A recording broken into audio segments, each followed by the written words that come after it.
अस्सलाम वालेकुम नाजरीन, प्रोग्राम टेसरवाम के साथ मैं अफजल यूबी। नाजरीन, तामीराती शोबे के लिए दी गई एमनेस्टी रजिस्ट्रेशन की आखिरी तारीख 31 दिसंबर 2020 है।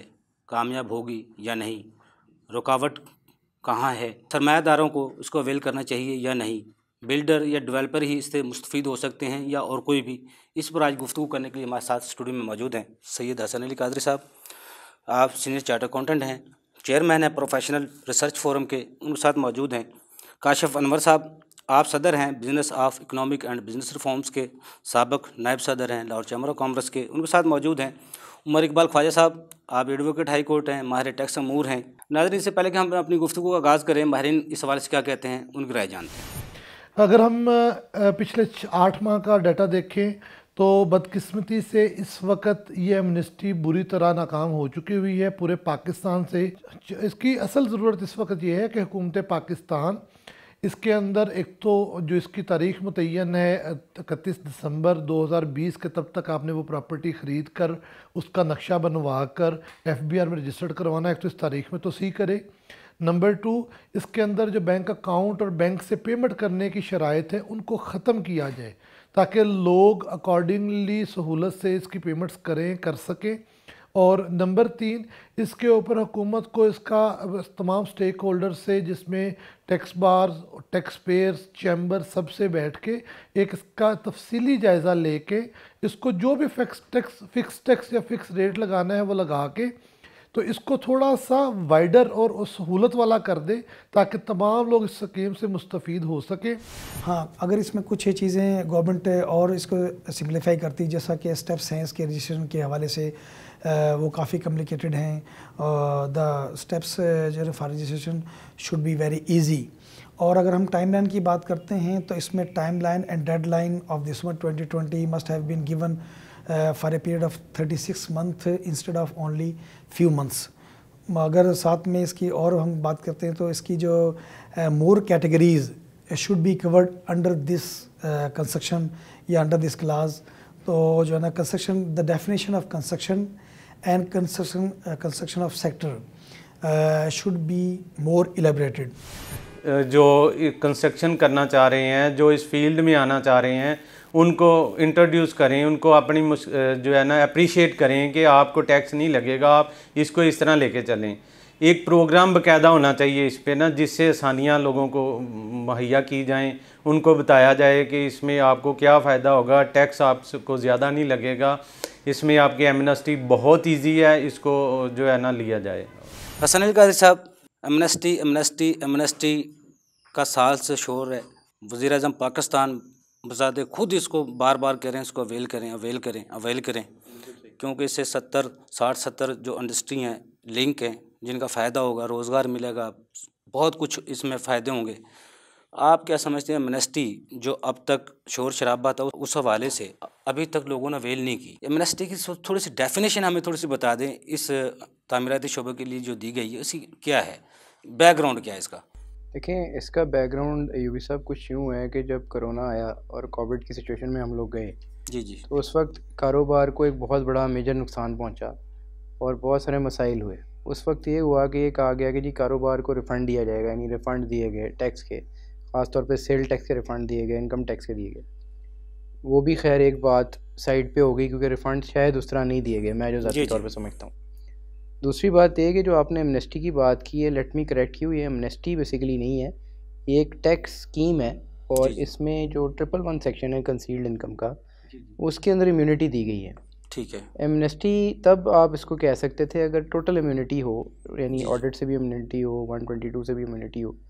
तो ये एमनेस्टी इसलिए दी गई है कि जी कंस्ट्रक्शन को ऑब्वियसली बेटरमेंट की जाए, सारा कुछ किया जाए, लेकिन जो असल मसला है वो यही है कि कानूनी पेचीदगियाँ और lack of clarity of law, यानी क्योंकि लॉ क्लियर नहीं है बहुत सारी चीज़ों पे और बहुत सारे मसाइल हैं, और क्योंकि कोरोना रहा तो कोरोना की वजह से लोगों को एक वक्त लगा अपने कामों को वापस लेके आने में, और अभी भी कोरोना की एक सेकंड वेव भी आने वाली है जी, आ गई है, मद्देनजर आ भी गई है, ठीक है ना जी।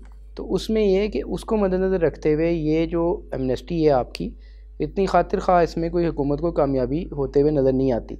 और उसकी एक मेजर वजह ये भी है कि इस एमनेस्टी के हवाले से बिल्कुल FAQs किए गए हैं, सारा कुछ दिया गया है, लेकिन बहुत सारी चीज़ों पे जहाँ क्लैरिटी होनी चाहिए थी वो या नहीं क्लैरिटी देनी चाहिए थी, वो क्लैरिटी नहीं है। कानून में जो पेचीदगियाँ वो दूर नहीं की गई। जी बिल्कुल ऐसे। कहा जाता था प्रॉपर्टी सेक्टर डूब गया है, एक बूम आने वाला है, जी बूम जी आने वाला है। एमनेस्टी से देखकर तो यही लग रहा था ये स्कीम से बूम आ जाएगा, लेकिन बिल्कुल सही। वो हालात हुए नहीं।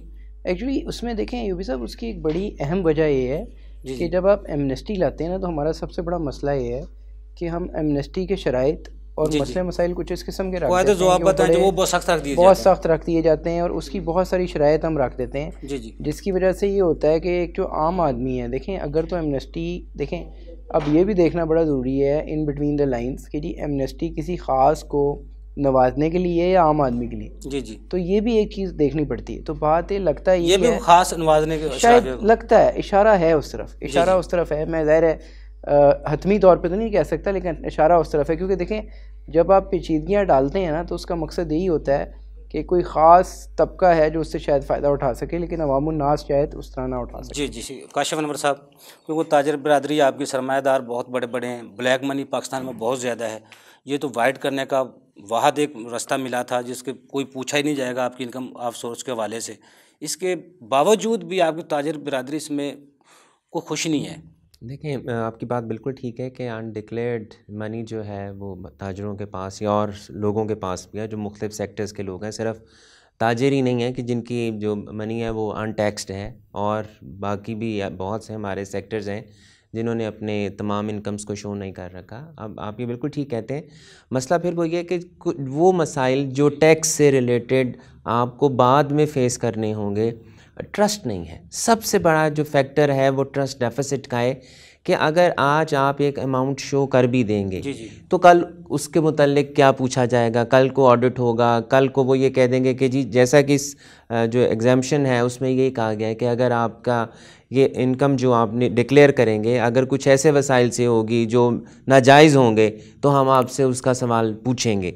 तो अब लोग इसलिए भी डरते हैं कि हम, और वैसे भी हम जो टैक्स के जो निज़ाम है, जो टैक्स के लोग हैं, आजकल जो हो रहा है सबके सामने है, तो वो लोग उस पर अगर हमारे प्रोसीजर्स को आसान कर दिया जाए, नॉर्मल कर दिया जाए, सवाल जवाब कम कर दिए जाएं, और फिर मैं बार बार वही बात करता हूँ कि जो लोग टैक्स नेट के अंदर हैं अगर उनके लिए आसानियाँ पैदा की जाएँ तो लोग आएँ इसकी तरफ। इंडस्ट्री का दर्जा दे दिया और इतने सहूलियात भी उन्होंने ऐलान किया है वज़ीर-ए-आज़म साहब ने खुद बजाते खुद फ़ायदे के लिए। इसके बावजूद भी दिलचस्पी तो फिर भी नहीं है। देखें तो वो इसलिए नहीं जिस है, तरह हसन अली कादरी साहब कह रहे हैं शराफिया के लिए, खास बंदों के वो लिए। देखें ये आई ही डेवलपर्स के लिए है।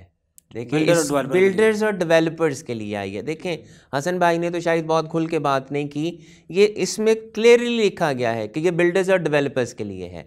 अब मेरा सवाल यहाँ पर यह है कि एक शख्स, मैं हूँ, मेरे पास पैसे हैं, मैं घर बनाना चाहता हूँ, मेरी वो इनकम टैक्स नहीं है या मेरी वो इनकम डिक्लेयर्ड नहीं है, मेरे लिए तो उसमें कुछ भी नहीं है। एक इंडिविजुअल के लिए तो आप कुछ भी नहीं रजिस्ट्रेशन है। करवाएं अपनी एक this is the project point, दीजिए। Yes this is the point. मुझे एज आ बिल्डर अपने आप को रजिस्टर कराना होगा। जी जी मुझे वो तमाम वो जो मसाइल हैं बीच में, वो जितनी भी जो इसमें हैं कि आपको नेस्पाक के पास जाना होगा, वो आपको प्रोसीजर आईआरएस के जी, जी, ऊपर जाना मुकम्मल, जी, होगा, जी। आपको जनाब आपको नक्शा अप्रूव करवाना होगा, आपको वो पैसे उस बैंक अकाउंट के अंदर रखने होंगे 30 दिसंबर से पहले, फिर आपको एस्टिमेटेड अमाउंट भी बनानी होगी कि जनाब मेरे अगर मैं घर बनाऊँगा तो उस पर ये होगा। प्रोसीजर सारा पूरा करना पड़ेगा। एक तो प्रोसीजर लेंथी है, दूसरा अवेयरनेस भी नहीं है। जी, देखिए जी। इसको अगर इसको आसान सहल लफ्ज़ों में लोगों को बताया, देखिए एक शख्स जो पाकिस्तानी है, जो एक ख्वाब था ना रोटी कपड़े और मकान का, यहाँ पर ये मकान पूरा हो सकता था। जी जी लेकिन अगर इसको आसान लफ्ज़ों में बताया जाता ना कि एक आम शख्स जिसके लोगों को पास समझाया पैसा जाता, है, डिक्लेयर्ड awareness नहीं है, जी, जी। भाई तुम इसको कैसे ले सकते हो। अब लोग तो ये कहते हैं कि ये तो बिल्डर और डेवलपर के लिए है, मेरे लिए तो है ही नहीं। तो जब मेरे लिए नहीं है तो उसका इंटरेस्ट पैदा नहीं होता। हमें ये बताना चाहिए था कि एक इंडिविजुअल भी इसको ले सकता है। आपकी नज़र में जो इसको समझा सकता था, अवेयरनेस दे सकता था, वो तो FBR था, जिसको पूरी मशीनरी को वज़ीर-ए-आज़म की स्कीम को कामयाब बनाने के लिए मैदान में आना चाहिए था, जो अभी तक नहीं मैं है। माजरत के साथ यहाँ पर ये कहूँगा कि चाहे अभी इमरान खान साहब हैं, जितने वज़ीर आज़म इससे पहले गए हैं, जी जी जितने वज़ीर आज़म ने अपने अदवार में जितनी एमनेस्टीज़ दी हैं, जी जी उनको कामयाब नहीं करवाया गया। उसमें कोई ना कोई एक शर्त ऐसी रख दी जाती है कि वो एमनेस्टी कामयाब ना हो। रुकावट ब्यूरोक्रेसी बनती है। कानून देखिए बनता पॉलिसी, है। मैं तो ना मैं पॉलिसी बनाता हूँ, ना मैं कोई SRO इशू करता हूँ, ना हम मुझसे पूछ कर ये फ्रेमवर्क इसको दिया गया है। जी जी। तो जो बनाता है उससे पूछा जाए कि भाई आप क्यों ऐसा, हाँ अगर मुझसे वज़ीर आज़म साहब ये पूछें कि मुझे आप बताएं पिछली एमनेस्टीज़ में और इस एमनेस्टी में क्या ऐसे लूप होल्स हैं जिसकी वजह से ये कामयाब नहीं हो सक रही, तो हसन भाई के साथ मिलकर मैं ये ज़रूर बता दूंगा कि इसमें और पिछली एमनेस्टीज़ में ये लूप होल्स हैं। उमर इकबाल ख्वाजा साहब, काशिफ साहब ने बहुत बड़ी अच्छी बात की है। जितनी भी एमनेस्टी हैं यहाँ तक कामयाब नहीं हुई, क्योंकि आप भी इसे टैक्स से रिलेटेड हैं, सारी चीज़ों को जानते हैं। क्या वाकई हमारे पॉलिसीज़ का फुकदान है, कानून में लूप होल्स हैं, कमी कहाँ पे है, या FBI खुद रुकावट है, टैक्स कलेक्शन जो अथॉरिटीज़ हैं वो खुद रुकावट बन जाती हैं एमनेस्टी को कामयाब बनाने में? बिस्मिल्लाहिर्रहमानिर्रहीम। सवाल आपका बड़ा अच्छा है कि ये वाली एमनेस्टी या पिछली एमनेस्टीज़ वो मतलूबा नताइज क्यों नहीं दे पाती जो हम चाह रहे होते हैं। अब ये एमनेस्टी जो आई है इसका मकसद ये है कि लोगों को मकान दिए जाए। हुकूमत का मंशूर ये था कि हम 50 लाख मकान या 1 करोड़ जो घर बना के देंगे। उसको पूरा करने के लिए हुकूमत ने तो बिल्कुल अपने पॉलिसी के हिसाब से बड़ी अच्छी एमनेस्टी दी, उसमें काफ़ी ज़्यादा सहूलियात दी, आपको 90% टैक्स की छूट दे दी, आपको किसी सोर्स ऑफ इन्वेस्टमेंट का नहीं पूछना, आपको डिफरेंट इंसेंटिव्स दिए गए। इवन बहुत सारी इंडस्ट्रीज़ को सीमेंट और टेक्सटाइल, सीमेंट और ये स्टील को दिए गए, विद होल्डिंग की प्रोविजंस माफ़ कर दी गई। अब आपकी बात है कि इसको सेल नहीं किया गया। ठीक है। FBI बिल्कुल कतन दिलचस्पी नहीं रखता कि इसको कामयाब बनाया जाए। यही यहाँ पर प्रॉब्लम है। उसने इसमें ऐसी ये जो बात कहते हैं इसको हम कहते हैं ब्यूरोक्रेटिक हर्डल्स क्रिएट किए हैं। हर्डल्स क्या क्रिएट किए हैं कि 31 दिसंबर की जो पहली रजिस्ट्रेशन की डेट है ना वो बहुत छोटी है। ये ऐसे नहीं हो सकता। एक जो प्रॉपर मंसूबा होता है ना प्रॉपर्टी में, उसकी प्लानिंग होते हुए उसको डेवलप होते हैं 6-8 माह तो ऐसे ही गुजर जाते हैं। ठीक है। तो अगर 31 दिसंबर तक आप नहीं रजिस्टर होंगे, you can not avail this amnesty. Now the question is कि इतनी छोटी एडवांस टैक्स भी पहले जमा करना है, रजिस्ट्रेशन भी करवानी है, प्रोजेक्ट भी रजिस्ट्रेशन करवानी है, वो सारे मुकम्मल आपने 4 महकमों के बस रजिस्ट्रेशन करानी है, FBI के पोर्टल पर रजिस्टर करानी है, फिर नेस्पाक से जाके डिफरेंट सर्टिफिकेट्स लेने हैं। और इसमें जो सबसे बड़ा एक इंडिविजुअल के लिए मसला है ना, अगर वो बिल्डर रजिस्टर्ड है और वो 40% अपनी बिल्डिंग का मुकम्मल नहीं कर पाता 2022 तक, तो नुकसान सबसे ज़्यादा उस इन्वेस्टर को होगा जिसने वहाँ पर मकान या फ्लैट खरीदने के लिए पैसे दिए। यानी कि ये शर्त 40% मुकम्मल करना ज़रूरी है। ज़रूरी है। ग्रे स्ट्रक्चर जो बिल्डिंग्स है उसका मुकम्मल करना 2022 सितंबर तक ज़रूरी है। अब अगर बिल्डर की कोताही की वजह से इसका नुकसान किसको हो सकता है? इन्वेस्टर को, जो वहाँ पर घर खरीद रहा है सास पर या फिर फ्लैट खरीद रहा है, कि मुझसे पूछेगा कोई नहीं। वो तो सारी सहूलियत हुकूमत को अभी भी चाहिए कि इसकी रजिस्ट्रेशन की डेट जो है वो 30 जून 2021 तक बढ़ा दे और इसकी जो कंप्लीशन का पीरियड है वो 2025 तक ले जाए। ठीक है। ये अगर पाकिस्तान में कोई भी आप देख ले, लैंड को डेवलप होते हुए, सोसाइटी को बनते हुए 4-5 साल तो कोई पीरियड ही नहीं है। और जो साल की डेट बढ़ाई जाए उसमें सिर्फ पूरी FBI की मशीनरी को समझाने के लिए लगा दिया जाए, इसको अवेल करना है। अवेल करना है। जी जी। इसमें एक और भी मसला है, IMF का प्रेशर बहुत ज़्यादा आपके ऊपर, ठीक है, हुकूमत के ऊपर। ये जो डेट्स, बल्कि इस एमनेस्टी को उन्होंने बड़ा स्ट्रांगली अपोज भी किया हुआ है। इसकी वजह से IMF का प्रोग्राम भी उन्होंने डिले कर दिया हुआ है। इसी सिर्फ स्पेसिफिक रीज़न और भी हैं, लेकिन ज़्यादा उन्होंने कहा जी आप एमनेस्टीज क्यों देते हैं। और एक दूसरी बात यह है कि जो हमारा प्रॉपर्टी का सेक्टर है वो अभी भी इनफॉर्मल है। इनफॉर्मल से मराद वो वैसे ही एमनेस्टी में चल रहा है। ज़्यादातर लोग जो घर ख़रीदते हैं या बनाते हैं वो कोई डिक्लेरेशन उनकी इनकम टैक्स की खास जाती नहीं है, तो वो भी लोगों को इतनी बड़ी नज़र नहीं आ रही। उसमें जो ब्लैक मनी का फ्लो था वो चलता रहता था, उसमें जो कदगन लगाई गई वो भी काम रुक गया। वो भी काम जी जी, वो सेक्टर बिल्कुल आप रुक गया था। देखिए ब्यूरोक्रेटिक हर्डल की बात क्या है। पहले प्लॉट सारा पाकिस्तान कैश पे खरीदता था, इस साल इन्होंने चेंज करके कहा कि जो 45 लाख से ज़्यादा का खरीदेगा उसको 5% पेनल्टी लगा देंगे चेक के थ्रू अगर ना खरीदा। ये तो आपने खुद ही अपनी एमनेस्टी को डिफीट करने की कोशिश कर दी है। यानी कि एक तरफ वो कहते हैं खाना भी, आटा भी दूसरे हाथ से वापस, आटा भी गूंदना है तो हिलना भी नहीं है। ये जब कोई भी एमनेस्टी हो इस तरह नहीं होती। और इसमें प्रोसीड्स ऑफ क्राइम और असल एक और इशू बड़ा इस वक्त जो पाकिस्तान में मीडिया ने एक हाइप क्रिएट कर दी मनी लॉन्ड्रिंग का। मनी लॉन्ड्रिंग का पैसा इसमें कवर्ड नहीं है। अब मनी लॉन्ड्रिंग आजकल लोगों को ये भी नहीं समझ आती कि अगर मैं आपके अकाउंट में पैसे जमा करा दूँ तो FIA उसको भी मनी लॉन्ड्रिंग कहती है। मनी लॉन्ड्रिंग होती क्या है? तो कम से कम कौम इतने लोग डर गए हुए हैं, वो कहते हैं जी ये अगर हमने एमनेस्टी अवेल भी कर ली तो हमारा सारा पैसा मनी लॉन्ड्रिंग में ना काबू आ जाए। अच्छा, इस एमनेस्टी के हवाले से उमर साहब ब्रेक से जाने से पहले इसका कोई रिटर्न या जो मौजूदा गोशवारा जो जा रहा है उसमें इसका कोई हवाला है? इसके हवाले से कोई क्लैरिफिकेशन FBI ने दी है, इसको अवेल करने वाले ये रिटर्न फिल करेंगे, ये इसमें शराइत हैं? कोई इस हवाले से कोई कानून, कोई रिटर्न, कोई चीज़ आई है? लेकिन ब्रेक से बाद नाज़रीन छोटा सा कमर्शियल ब्रेक, हमारे साथ रहिएगा।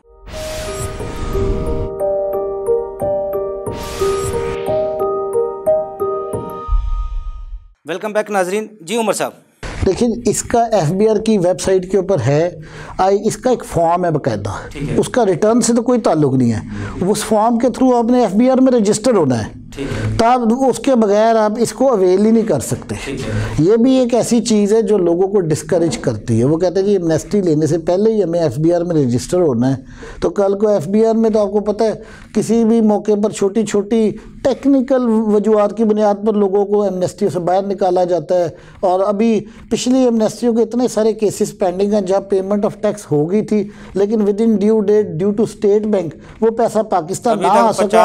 और उन लोगों को कहा जा रहा है जी आप और तरफ इसका ले लें, और भाई जिस बंदे ने विद इन ड्यू डेट वहाँ से पैसा भिजवा दिया उसका क्या कसूर है? वो सिस्टम तो FBR का बैठा, वो FBR का या स्टेट बैंक उसको प्रॉपरली काउंट फॉर नहीं कर सका रेमिटेंस को, तो उसमें उस बंदे का क्या कसूर है? आल्दो के स्टेट बैंक के इशूड CPR के अंदर ये लिखा हुआ है कि इसकी बनने की डेट पहले की 28 जून की है, लेकिन चूंकि पैसा उन्होंने 12 जुलाई को क्लियर किया है तो उस पर 12 जुलाई की डेट डाल दी जाती है।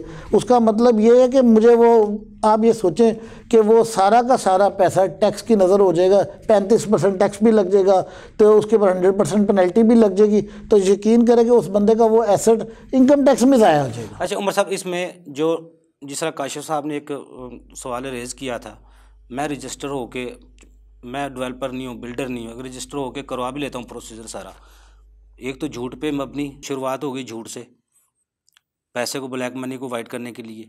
दूसरा, अगर वो नहीं कर सकता रजिस्टर बगैर, अगर रजिस्टर नहीं है उसके बगैर भी उसको फ़ायदा उठा सकते हैं? नहीं, वैसे तो देखिए इसमें यही तो बात है, इसमें 3 चीज़ें हैं। एक जो पहले तो नहीं सर, नहीं, ये भी देखिए ये टैक्स नेट की बात नहीं है।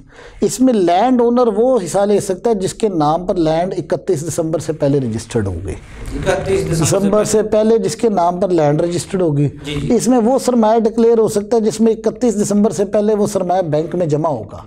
ये नहीं, यही तो मैं कह रहा हूँ, यही तो हिच है कि आप इस चीज़ को जब एमनेस्टी दे रहे हैं तो इस तरह की 2 टेक्निकल चीज़, जिस बेचारे की गलती से भी 1 जनवरी को रजिस्ट्रार को 20 दिसंबर को मैं जमा कराता हूँ, वो पास 6 जनवरी को करता है, मेरी तो एमनेस्टी गई। अच्छा, जो ओल्ड प्रोजेक्ट हैं जिनके वो रजिस्टर हो सकते हैं, वो 17 अप्रैल 2019 तक जिन्होंने जिसकी रजिस्ट्रेशन हुई है ओल्ड प्रोजेक्ट की, वो इसको अवेल कर सकते हैं? उससे पहले भी कर सकते हैं या उसको? नहीं, ओल्ड प्रोजेक्ट कोई भी अगर डेट नहीं ज़्यादा उसमें मैटर करती, लेकिन उनको अपनी डिफरेंट चीज़ें बतानी होंगी कि किस वो कौन सा रकबा है, किस तरह वो उसको अवेल करना चाह रहे हैं। ये ओल्ड प्रोजेक्ट्स खाली इसका मतलब नहीं था कि ओल्ड प्रोजेक्ट्स कोई बैरियर टाउन पिछला ही रजिस्टर हो जाएगा, वो इस तरह नहीं है। वो अपना मखसूस ब्लॉक्स वो बताएंगे कौन सी वो जगह बेचना चाह रहे हैं जो इसमें रजिस्टर होगी, तो इसका कोई ताल्लुक नहीं है उसके साथ। हसन अली कादरी साहब, मेरे पास एक है थी 17 अप्रैल की डेट थी 2020 की, भाई इसमें इस तारीख को कोई जो रजिस्टर हुआ है ओल्ड प्रोजेक्ट में,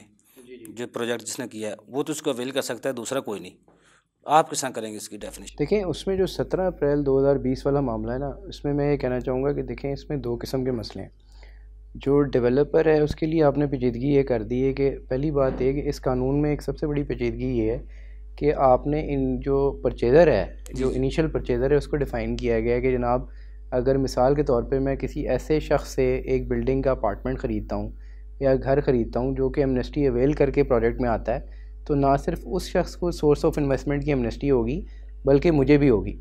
लेकिन इसमें एक बड़ा ज़बरदस्त किस्म का लकूना है जो कि मैंने चंद सीनियर से भी डिस्कस किया जी, और मैंने ख़ुद भी उस पर रिसर्च की कि एक आप ये बात करते हैं कि जी 17 अप्रैल को आपके पास पुरानी एक ज़मीन या प्रॉपर्टी मौजूद है जो कि आप इस एमनेस्टी में लेके आते हैं, अगर वो आपसे न्यू परचेज़र ख़रीदता है तब तो एमनेस्टी होगी, ठीक है। लेकिन अगर आप 31 दिसंबर तक ख़रीदते हैं तो आपको तो एमनेस्टी ज़रूर है उस प्रोजेक्ट को लेके चलने की, लेकिन जो आपका न्यू परचेज़र है उसको एमनेस्टी नहीं होगी, ठीक है, क्योंकि वहाँ पे 17 अप्रैल की डेट उन्होंने वहाँ पे लिख दी है। और वाज़ेह तौर में इस चीज़ को, अब प्रॉब्लम क्या है, देखें प्रॉब्लम अयूबी साहब वहाँ आती है कि जब आपके जो FAQs हैं, बजाय इसके फ्रिक्वेंटली आस्क्ड क्वेश्चंस, मेरा यहाँ पे सवाल ये है कि FBR से कि आप FAQs क्यों जारी करते हैं? आप इसलिए जारी करते हैं कि जनाब आप आसान फहम और सादा ज़बान में लोगों को क्लियर करें कि अगर कोई एम्बिग्विटी है तो उसकी क्लैरिटी क्या है।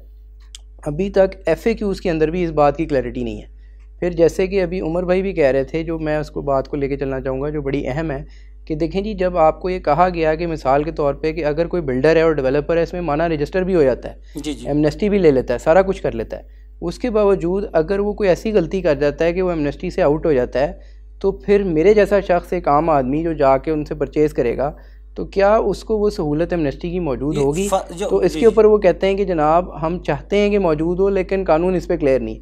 देखें, वही काशिफ साहब वाली बात आ जाती है, कानून अगर क्लियर नहीं है जनाब तो आप SRO निकाल दीजिए। वही बात आ गई ना जी, ब्यूरोक्रेटिक हर्डल्स की, कि आपने खुद हर्डल्स क्रिएट की हैं। आप चाहते हैं, आप देखें, आप खुद चाहते हैं कि जी 40 लाख रुपया जो है जनाब क्रॉस चेक से दें। अब यानी मैं पहले बैंक अकाउंट में पैसे डालूँ, फिर बैंक अकाउंट से मैं क्रॉस चेक दूँ। जिसके पास कैश मौजूद है उसको आप कैश वेल क्यों नहीं करने देते? अब इससे पिछली जो एमनेस्टी थी उसमें सबसे बड़ी ब्यूरोक्रेटिक हर्डल ये थी कि जनाब अगर आपने पैसे वाइड कराने हैं तो आप पहले उसको बैंक अकाउंट में सबमिट करें। वाई डू यू रिक्वायर कि बैंक अकाउंट में सबमिट किया जाएगा? फर्स्ट परचेजर का कॉन्सेप्ट क्या है इस मिनिस्ट्री में? देखें, फर्स्ट परचेजर का कॉन्सेप्ट ये है सर कि मिसाल के तौर पे कोई भी ऐसा प्रोजेक्ट रजिस्टर होता है जो कि इस एमनेस्टी के ज़रिए किया जाता है। अच्छा, एक तो ये बात बड़ी काबिल गौर है कि ये एमनेस्टी जो है प्रोजेक्ट बाय प्रोजेक्ट बेसिस पे, ठीक है, प्रोजेक्ट बाय प्रोजेक्ट बेसिस करके आपने और ज़्यादा कॉम्प्लेक्स कर दिया। कॉम्प्लेक्स इस सेंस में कि आपने किया कि आपने कहा जी एक तो नई AOP या कंपनी बनाए, उस कंपनी के अंदर खाली वो कंपनी रजिस्टर्ड नहीं होगी, हर प्रोजेक्ट अलग से रजिस्टर्ड होगा, ठीक है। फिर क्या होगा, हर प्रोजेक्ट का आपको बैंक अकाउंट भी अलग मेंटेन करना पड़ेगा, प्रोजेक्ट अकाउंटिंग भी अलग करनी पड़ेगी। और उसके साथ क्या है कि जो आपने बात की फर्स्ट परचेज़र की, उसमें ये है कि जो प्रोजेक्ट रजिस्टर्ड होंगे उसके अंदर मिसाल के तौर पे आप कोई अपार्टमेंट ख़रीदते हैं, अगर डेवलपर की बात करें आप कोई प्लॉट ख़रीदते हैं, और अगर आप कोई घर ख़रीदते हैं, लेकिन आप उसके लिए साबित होना चाहिए कि आपने डायरेक्टली डेवलपर से या बिल्डर से ख़रीदा है, तो आपको फ़र्स्ट परचेज़र कंसिडर किया जाएगा, ठीक है। अब उस फर्स्ट परचेज़र को इम्यूनिटी हासिल होगी अंडर सेक्शन 111। उससे सोर्स ऑफ इन्वेस्टमेंट का यानी आमदन के ज़राए के बारे में नहीं पूछा जाएगा कि आपके पास ज़राए आमदन कौन सा ऐसा था जिसके ज़रिए आपने फ्लैट ख़रीदा या बिल्डिंग का एक हिस्सा ख़रीदा या ज़मीन ख़रीदी रादर, ठीक है। तो वो बेसिकली फ़र्स्ट परचेज़र कंसिडर किया जाएगा। हाँ, अगर वो फर्स्ट परचेज़र आगे किसी और को सेल करता है तो उसको आप फिर उस इम्यूनिटी के अंदर नहीं लेके। अच्छा, कानून में 11 शेड्यूल वो क्या है?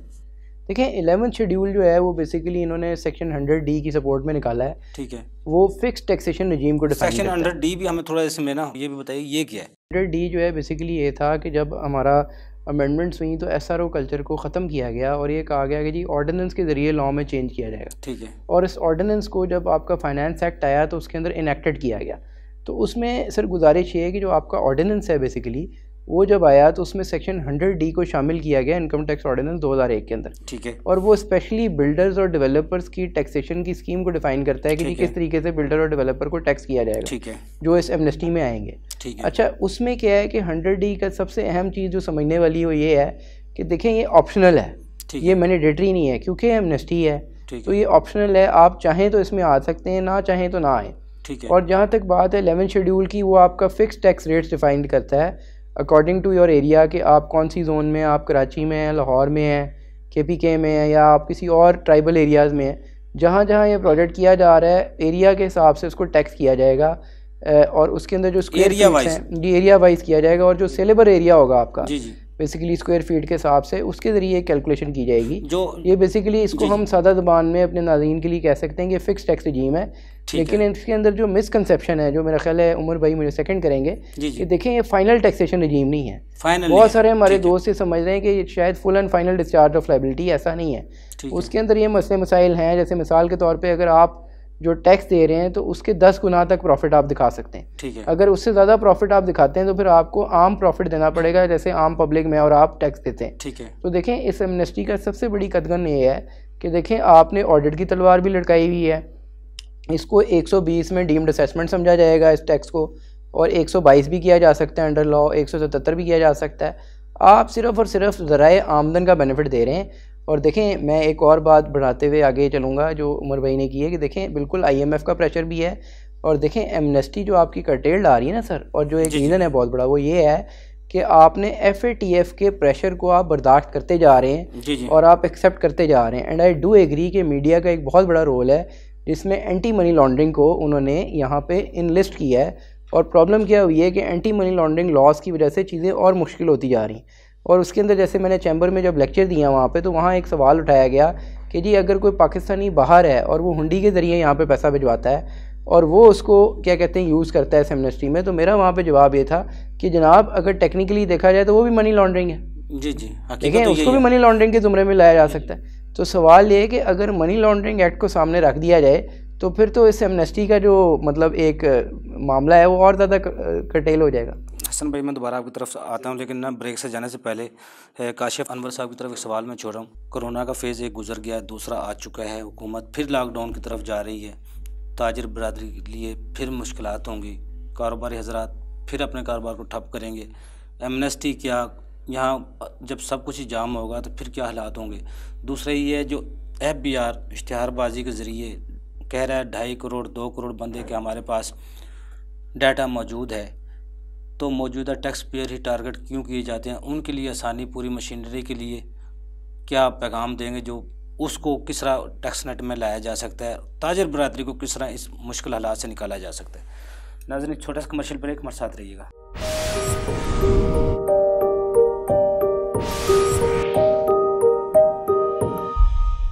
वेलकम बैक नाज़रीन। जी काशिफ साहब, देखें जी, प्राइम मिनिस्टर साहब का जो एक ख्वाब था कि हमने घर बनाने हैं और हमने नौकरियां देनी हैं, कोरोना आ जाता है और कोरोना में तमाम बिजनेसेस बंद हो जाते हैं, तमाम एक्टिविटी इकोनॉमिक रुक जाती है।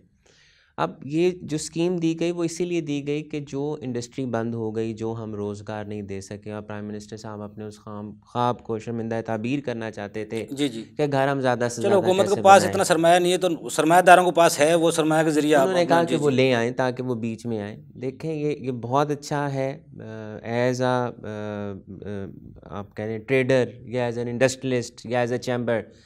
जब आई थी तो हमने कहा था ये बहुत अच्छी है और हम इस पे मुत्तफिक भी हैं कि देखें इससे तमाम इंडस्ट्री चलती है आपकी।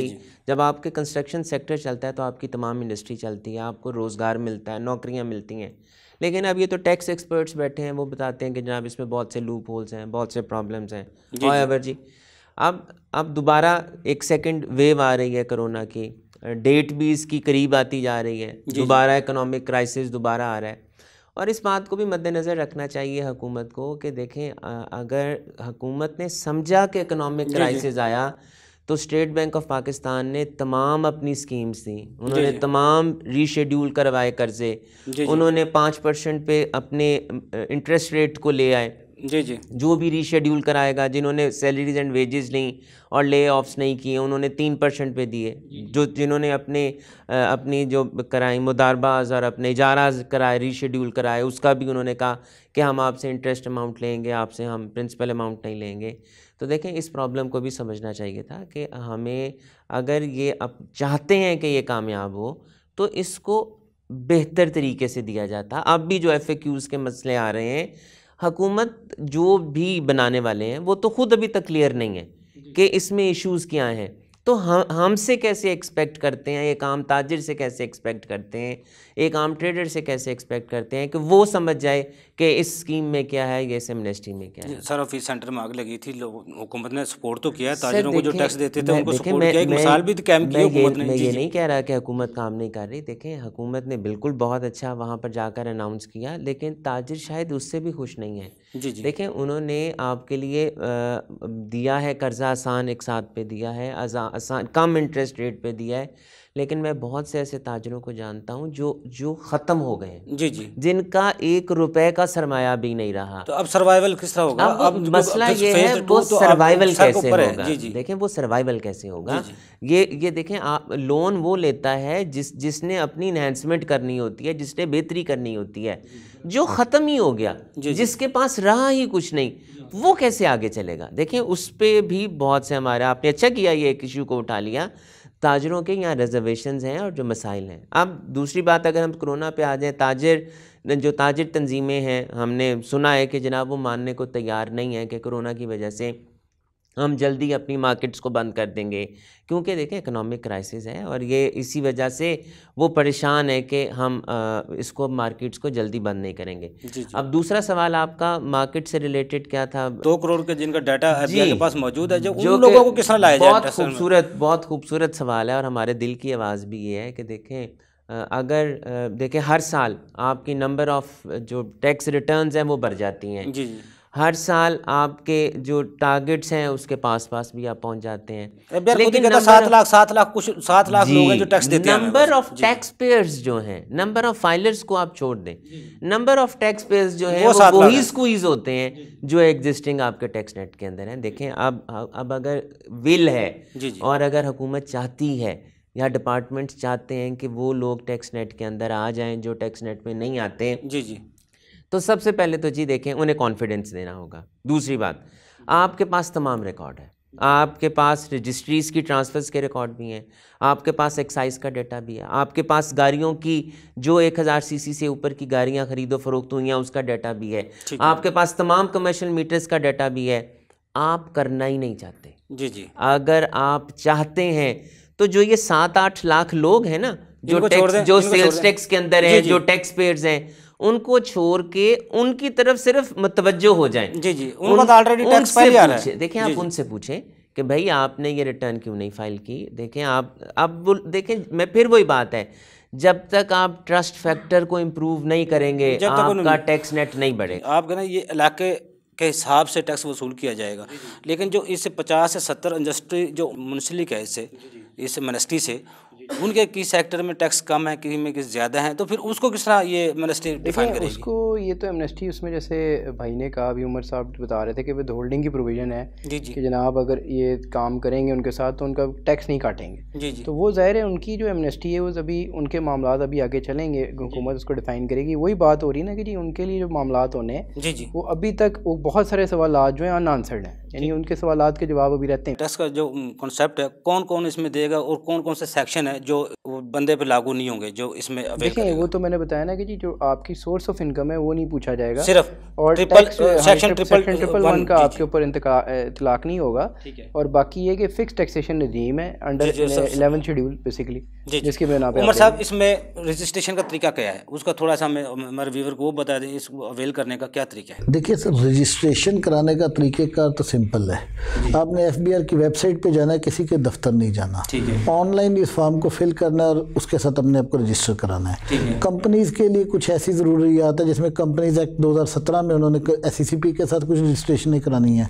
इसी तरह AOPs और पार्टनरशिप है उन्हें रजिस्ट्रार के पास जाना है। असल मसला रजिस्ट्रेशनों का नहीं है, असल मसला है इसके जो डिफरेंट टाइमलाइंस दी हुई है ना, और डिफरेंट जो आपने सर्टिफिकेशंस लेनी है कि ये मैंने काम कर लिया है। मसलन मैं आपको बताता हूँ, अगर कोई बिल्डर है वो घर बना के बेच रहा है या फ्लैट बना, उसके ना 40% उसको मुकम्मल करना है और 50% से पहले कोई ओनरशिप भी वो ट्रांसफ़र नहीं कर सकता, इसमें रिस्ट्रिक्शन है।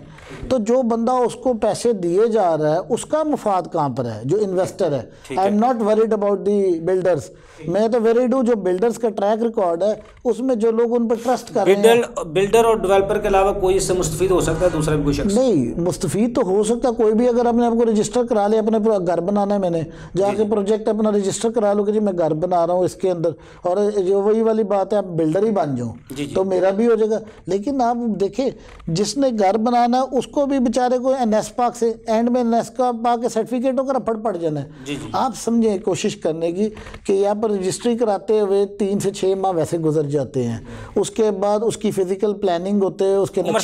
एक तो आपकी बात आ गई इसको डेट को 21 जून 2021 तक जाना चाहिए, जून 2021 तक। लेकिन इसमें अगर आप एज ए टैक्स एक्सपर्ट के तौर पे अगर मैं आपसे कहूँ मैं इसको अवेल करूँ या नहीं, आप क्या कहेंगे? मेरे ख्याल में ये स्कीम अच्छी है, बहुत अच्छी है, लेकिन मसला वो है रुकावट कौन सी दूर हो जाए तो ये और कामयाब हो सकती है। डिफरेंट मतलब स्पेसिफिक है ना कि ये आपने NSPAC से सर्टिफाई कराना है, ये कम से कम 10, 15, 20 किस्म के इदारे हो, ये तो एक वो फीस ही वो मांगेगा जो आम बंदा तो दे ही नहीं सकेगा किसी तौर पर भी।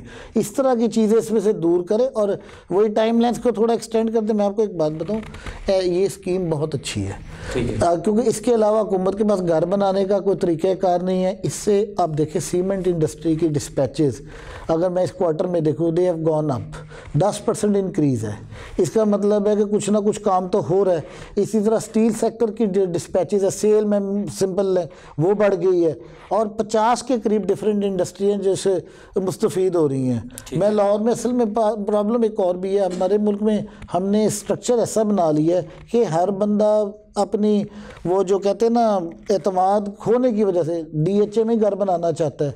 आप देखें वहाँ पर तेज़ी भी है, वहाँ पर प्लॉट्स भी बिक रहे हैं, बाकी पूरे लाहौर में नहीं बिक रहे। या पंजाब वो उस तरह बैरिया टाउन और DHA सिर्फ वो बैरिया माइंडसेट में बैठ गया जी। हाँ, वो बैरिया के ऊपर भी चूँकि एक स्टिग्मा चल रहा है, वहाँ पर भी लोग कम हैं।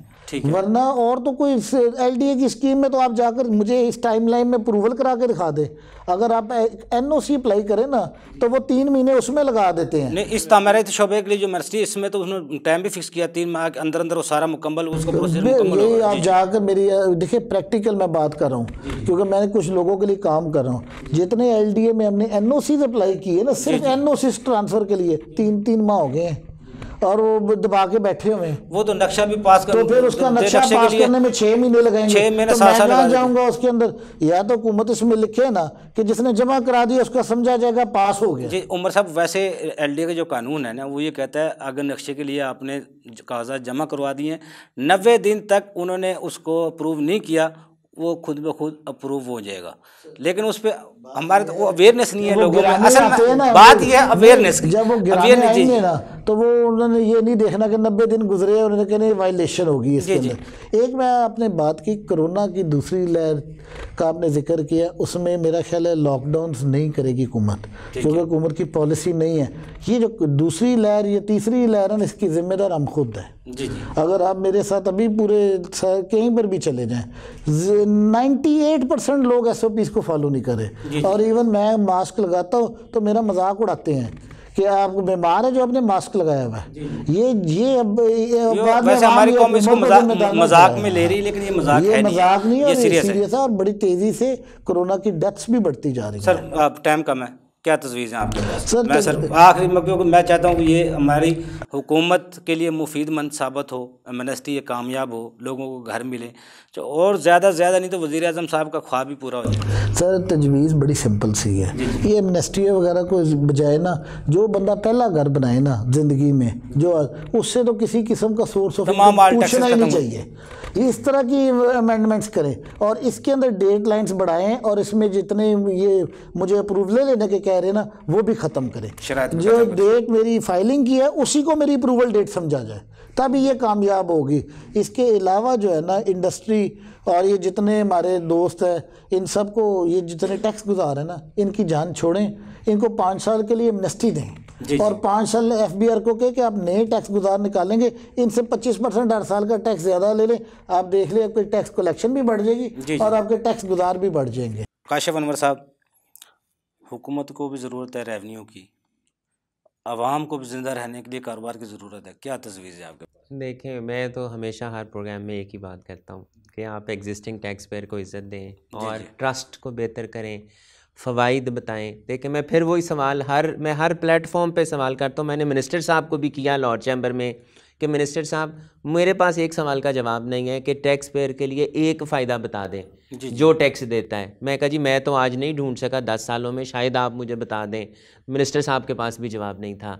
हमें फ़वाइद बताने होंगे टैक्स पेयर को कि टैक्स में आने के फ़ायदे क्या हैं, और ये जो डर खौफ की जो फ़ज़ा है और पेनल्टी की, इसको कम करना होगा। टैक्स कलेक्टर्स के इख्तियारात को कम करना होगा, टैक्स पेयर के इख्तियारात को बढ़ाना होगा।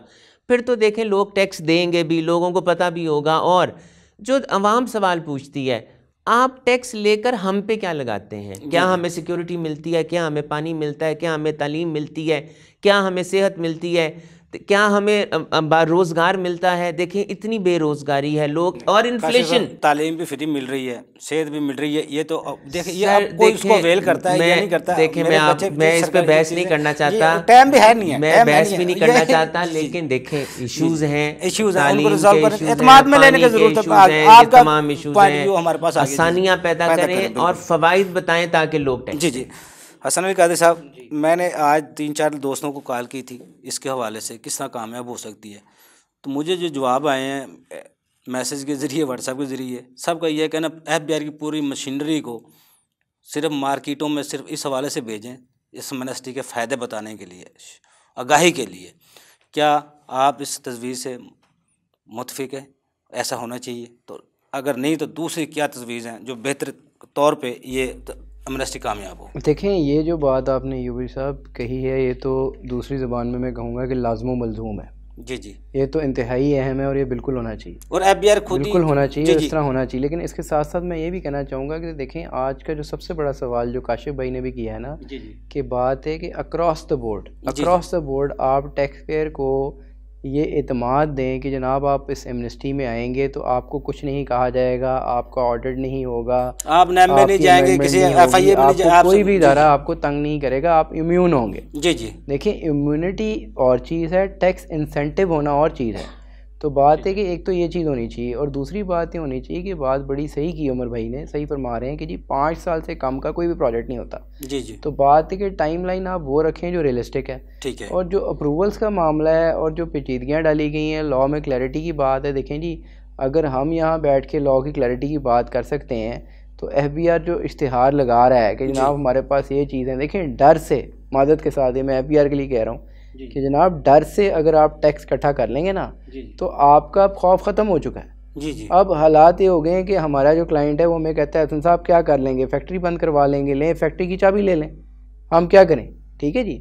तो बात है कि खौफ से आपका काम नहीं चलेगा, आपका काम चलेगा लोगों का एतमाद जीतने से, लोगों को वो सहूलियात देने से जो उनको मिलनी चाहिए। जी जी, और आपका काम इससे चलेगा कि जनाब आप आसानियाँ पैदा करें, आपके जो लॉ के अंदर मसाइल हैं उसको ख़त्म करें, जो एमनेस्टी के मसाइल हैं उसको ख़त्म करें, और अल्टीमेटली इस चीज़ की तरफ जाएं कि हर आदमी को वो एतमाद दें कि जी आप एमनेस्टी की तरफ आएंगे तो आपको कोई नुकसान नहीं होगा। पाकिस्तान टैक्स बार तो अभी भी कह रही है जो इनकम टैक्स गोशवारा 2020 है जी, उसमें अभी गलतियां हैं, उनको दूर जी, नहीं की बिल्कुल गई। ऐसे जब ही। वो गलतियां दूर होंगी तो उसके बाद 90 दिन का दिन टाइम बिल्कुल दिया ऐसे ही, जाए। बिल्कुल तो ऐसे ही। अगर वो गोशवारा हम 15-16 माह गुजर गए, साल पिछला गुजर गया, बिल्कुल 5-6 माह ये गुजर गए, गोशवारा को दुरुस्त नहीं कर सके तो फिर दूसरी हम हालात किस तरह सही सिर्फ करेंगे? गोशवारा दुरुस्त इस वजह से नहीं कर सके ना यूबी साहब, उसमें एक सबसे बड़ा मसला क्या है, आप एक बात को समझें।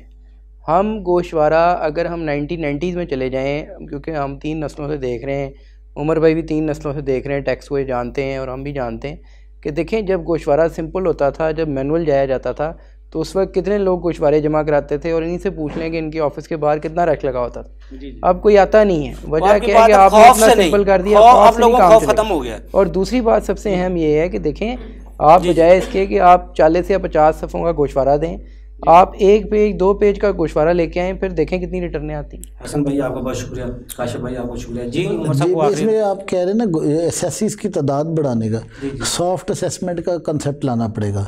सॉफ्ट असेसमेंट से मुराद क्या है कि पहली असेसमेंट जो किसी ने नहीं दिया उसको एक सॉफ्ट नोटिस दिया जाए, फिर दूसरी उसकी असेसमेंट भी की जाए एडिशनल टैक्स और पेनल्टियों के बगैर, सेल से उसको डराया ना जितना कि उसको ये पता लगे डाटा है हमारे पास, हम कोई जुल्म नहीं करना चाह रहे।